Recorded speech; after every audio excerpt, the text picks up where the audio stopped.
to my YouTube channel. Today I have a CraftOnline creative team video for you, and because it's winter I've been inspired by Frozen, and I've pulled together a pretty cool kit across a whole range of different brands and products to be able to create this album, including some dedicated Frozen stuff, but also paper from Graphic 45 Kaleidoscope range, from Graphic 45's Bloom, from Bow Bunny, the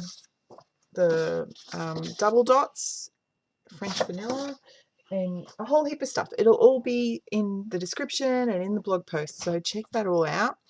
I am showing you the finished project at the start because there is hours of footage. There was hours of footage. So I thought if I show it to you now, and then the rest of the video I'll have a bit of information on like how I pulled the pages together and that sort of thing, and a bit of a process video showing me like decorating and stuff like that, because otherwise the video is going to have to be multiple videos because it's just so long. So I'll just show you my mini album. So Elsa and Anna and this background here are from a Disney's A5 Build-A-Scene paper pad, and then we've got some Prima Marketing flowers, some Poppy Crafts ribbon, and some other gorgeous flowers. What brand were they? Petaloo. And I just played and built the scene here.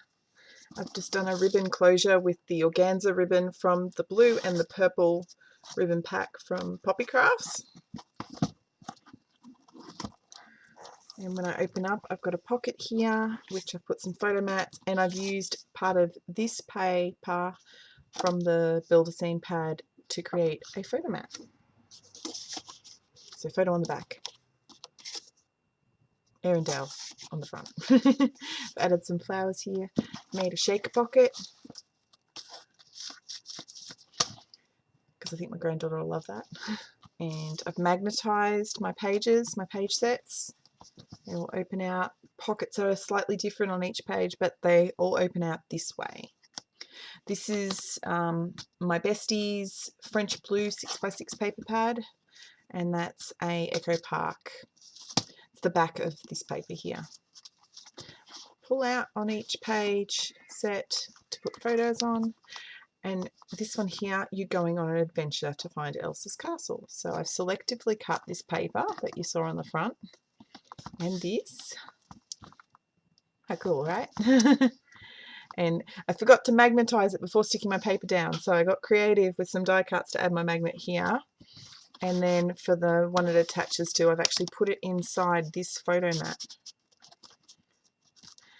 This photo mat here is just some of that beautiful shimmery cardstock from Bazzil, and I've then used some Faber-Castell glass bead gel through a Echo Park stencil on it to get a snow feel. And then here's my last page set. Love this gorgeous acetate. It is from Hambly Screen Prints. And another pocket. Plenty of photo space, as you can see. More of those gorgeous flowers. More of the ribbon. That is my album. So I'll now show you how I put my pages together, how I decorated, so on and so forth. And I hope you enjoy what you see. If you do, make sure you hit subscribe and give me a thumbs up and leave me a comment. I really appreciate it when you show me that you enjoy what I create by doing that. And check out the blog post and the description below for all the stuff that I got to do this with. Okay, enjoy the rest of the video. I'm just going to run through with you my page design. So for this album, I am using Poppy Crafts A4 cardstock, the 250 GSM, which I think is out of stock, so I will link to a comparable pack in the description. I'm using 2 sheets per page set. I'm also using Universal Crafts magnets. I've already used some as I've been playing and figuring things out. And of course, my 12-inch trimmer, my scoreboard, I am using a variety of Hellmark glues, but right now I want to show you how my pages came together. So for your cutting, you are going to need to cut your a back piece for each page set, which measures 7 inches by 4.5, and you need to score at the 1/2 inch and the 6.5 inch so that you get a 6 by 4.5 inch piece. And these are instructions for each page set if you want to make them this way. Then you need a page front, which will be 4.5 by 6, and I recommend liquid glue because it gives you that wiggle room to get things just precise. Okay, so that glues down on front of there.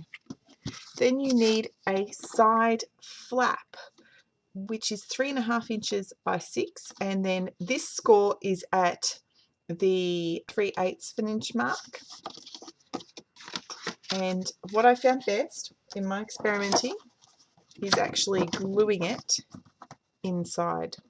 So let me show you. See? It's glued inside. It's really hard to see, isn't it? So glue it on the inside. If you glue it on top, then if you use, depending on the paper you use, it might show. Okay? Then you need a top and a bottom flap. And what I did for this is I came down 4.5 inches and then I cut it exactly half. So that gave me these two glorious bits.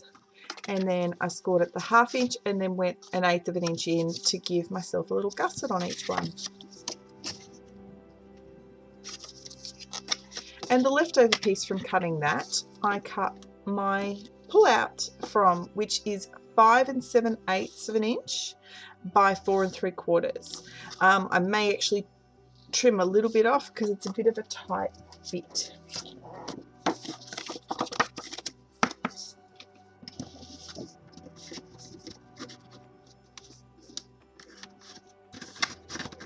See, it's too tight.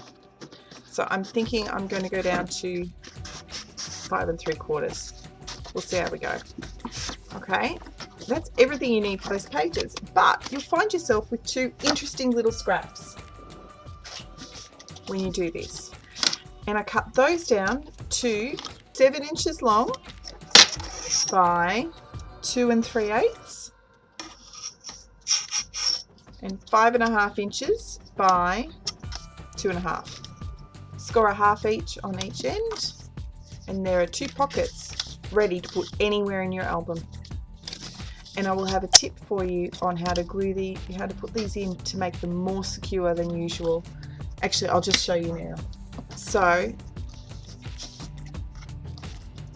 cut your background paper along the bottom of your pocket, or along the bottom of, along the bottom of the pocket here, between your score marks. Run a bead of glue. Line it up with the bottom of your paper that you haven't glued down yet. Wait for it to dry. On the inside of your flaps, run some glue. Fold them around your background paper. Seal it. Wait for it to dry. Put your glue all over the back. Put it down where you want it. That will give you a much stronger hold than the way I've previously done pockets. I got that tip in a YouTube video a little while back. I cannot remember who I got it from, but whoever you were, thank you. Best tip ever for putting pockets in. They're so much stronger that way. Check out how I fixed the mistake I made, which was not magnetizing that insert. There's one hidden in this.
unfortunately my computer had some technical issues and the whole thing just shut down. So it missed filming some bits, but that's okay.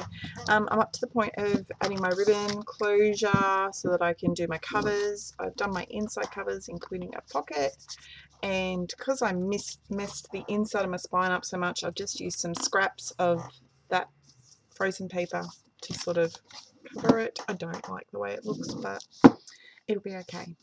So I'm just going to add my ribbons.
Okay, so my album is all done. This is where it was at the start of the video. I've had some issues since completing it. The glitter on these flowers keeps coming off everywhere, like absolutely everywhere, and I don't want that to happen for my granddaughter, and I've stuck them down with Quick Dry 450, so they're well and truly stuck there. So I've got some of this Doorlands Wax Medium, and I'm just going to, I've never used it before, hopefully it goes well. I'm just going to give the flowers a coat of this, and anywhere that the glitter is now on the album, I'm going to give it a coat of this. And the other thing I thought I might want to do is this area here. I actually want to use this stencil with that glass bead gel again, but I'll have to do that after this dries on the flowers. So here we go.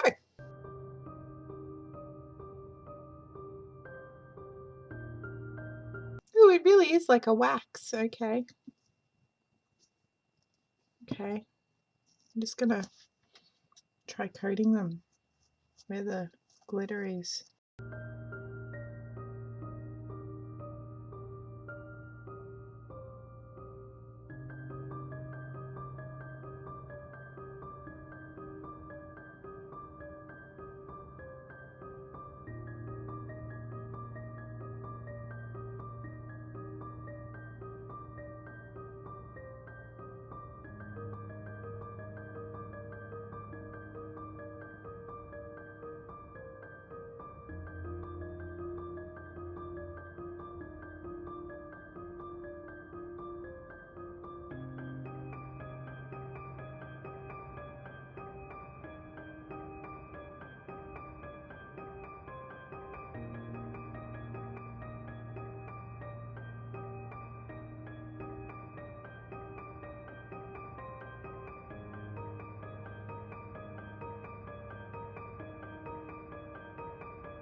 Okay, now I just got to let those dry. Hopefully they won't take too long. It's worked really well. See, glitter's not coming off on my fingers. So I recommend grabbing some of that for sealing your glitter. I also, when it was drying, went back to this card that I used the glass bead gel on, and I gave it a coat of the Doorlands wax. And then I actually hit it with my heat gun to see how that would affect things, and I think it's really cool. I like it. It's not altered it at all, but a couple of spots it's like created shadow around the snow. Sorry, losing light very early in Queensland at this time of year, so filming is like greatly reduced, my filming time, because of how early the sun goes down. Let's see if that improves the shadowing. Yeah. Okay, so I just want to hit my cover here with this glass gel, bead gel. My only issue is, of course, I have fully decorated my cover, so I need to be careful.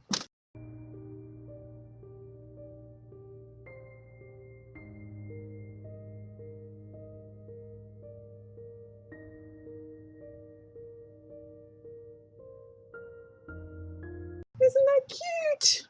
I'm happy with that. When that dries, I will hit it with some of that wax sealant just to make sure that everything is locked in and sealed for little fingers. Okay, my album is all done. I went over the glass bead gel with some of this Doorlands wax medium to make sure it was all nice and sealed and it will stay put. And I love the result. It's so pretty. The glitter on the flowers is not coming off, which is awesome. And I couldn't resist. I FaceTimed my granddaughter and I said to her that I had made her something special just for her, and I showed her the cover and she was so excited. She turned to her mother and she's like, "Anna and Elsa, for me," and put a little hand on her chest, and it was so adorable, and I can't wait to give it to her. I don't think I'm going to be able to wait for her birthday in 5 months. That's just not possible. I'll have to do something else for her birthday. Anyway, I hope this has inspired you to create something, and if you are needing to get some frozen crafty projects going, check out the description below for everything I've used on this project and the blog post for everything I ordered. That way then you'll have a good base idea of stuff that will work for a frozen project, I hope. Thank you so much for watching, and if I have inspired you to create something and you share it on social media, please tag me in and let me know. I would love to see it and give you a thumbs up and all of that as well. Thank you. Bye.